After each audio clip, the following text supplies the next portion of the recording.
Welcome to the Explainer. You know, there's one fundamental rule that really separates the pros from the beginners in the trading world.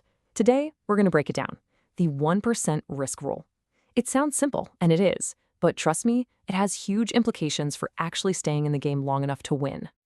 Okay, so to really get why this rule is such a big deal, let's start with a question. What is a trader's absolute greatest fear? What's that one nightmare scenario that keeps people up at night? Yep, that's it right there. The catastrophic loss. We're talking about that one trade that just goes so horribly wrong, it completely wipes you out. It doesn't just empty your account, it crushes your confidence. Honestly, this is the number one reason so many aspiring traders just fizzle out. But here's the good news. There is a super simple but incredibly powerful way to make sure this never ever happens to you. So let's dive into the solution. This is the professional's 1% rule. It's a simple principle, but it's what keeps traders in the game. It's not some big secret, but man, it does take discipline. Okay, so what is it? The rule is just shockingly simple. All it means is that you will never ever risk more than 1% of your total trading account on any single trade. Period. So before you even think about hitting that buy button, you've already decided this is the absolute most I'm willing to lose. If things go south, you have your exit plan ready and you get out. No questions asked, no exceptions. Now, this next part is absolutely crucial because this is where a ton of people get confused. The 1% rule is about risking 1%, not investing 1%. See the difference? This doesn't mean you can only put 1% of your cash into a trade. Oh no, you could put 10% or 20% of your account into one single position. The whole point is that your potential loss, if you're totally wrong, is capped at that 1% mark. Okay, so why does this actually work so well? Why is this simple little rule such a game changer? Well, it's all about playing defense. Think about it. By protecting your capital first and foremost, you're giving your offense, your strategy for finding those big winning trades, a chance to actually get on the field and score. Let's really think about the power here. First, it makes it almost impossible for one bad trade to blow up your account. It just can't happen. If you lose 1%, hey, it's a paper cut. You'd need a ridiculous string of losses to do any real damage. And psychologically, that's huge. It frees you up because you know you're going to live to trade another day. But here's the best part. While your losses are capped at 1%, your wins, they aren't. You can still aim for a 2%, 3%, or even 5% gain on a trade. You see that?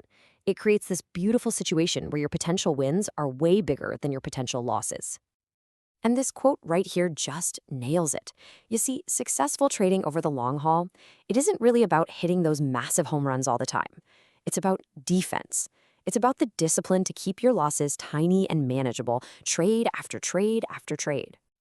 All right, so the theory sounds good, right? But let's get practical. Let's see how this rule actually works in the real world. Time to do some math.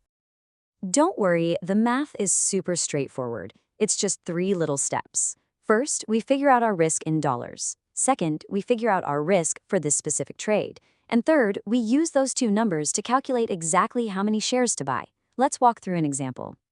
All right, let's pretend this is your trading account. We've got $10,560 to work with. That's our starting number.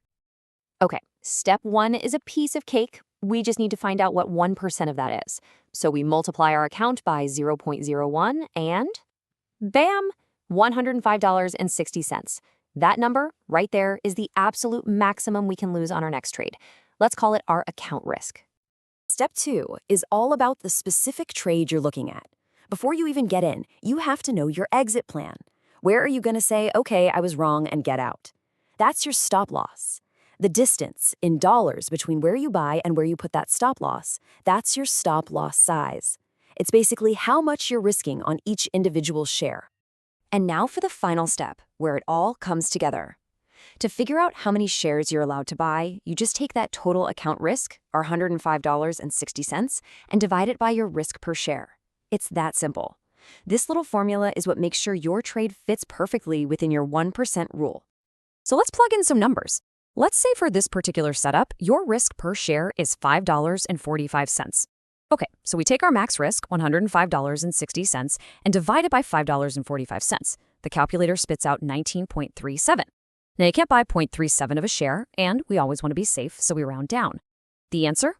The correct position size for this trade is exactly 19 shares. And just to be sure, we can always check our math. Let's work backwards. If we buy 19 shares and the trade goes against us and hits our stop, we lose $5.45 on each of those shares. 19 times 545 is $103.55, and that is safely below our max risk of $105.60. Perfect. The math works.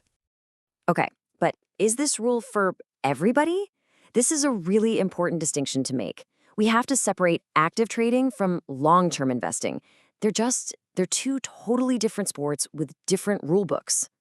So if you're an active trader, a day trader, or a swing trader, you're playing for short-term price moves. The 1% rule and a stop loss are your essential tools for managing that risk. But a long-term investor, they're playing a different game. They aren't usually using tight stop losses. Their risk management is all about how much of their portfolio they put into one stock, say 2% or maybe 5%, with the plan to hold it for years. You see, it's just different goals, which means you need different tools. Okay, we've covered a lot. The what, the why, the how. So let's wrap this up. What is the one big thing you absolutely need to remember from all of this?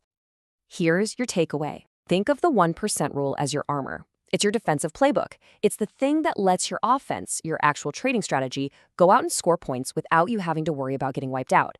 By taking that huge account-destroying loss completely off the table, you guarantee you'll survive. You'll be around for the inevitable losing streaks, so you can also be around for the big wins. It really is about survival first, because you can't win the game if you're not in it.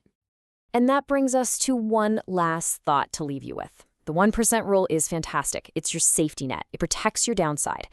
But that's only half the battle, right? A complete plan has to cover both sides. So the question for you is, what's your plan for the upside? How are you going to manage your winning trades to make sure they're way bigger than that 1% risk? Because that's the other half of the puzzle.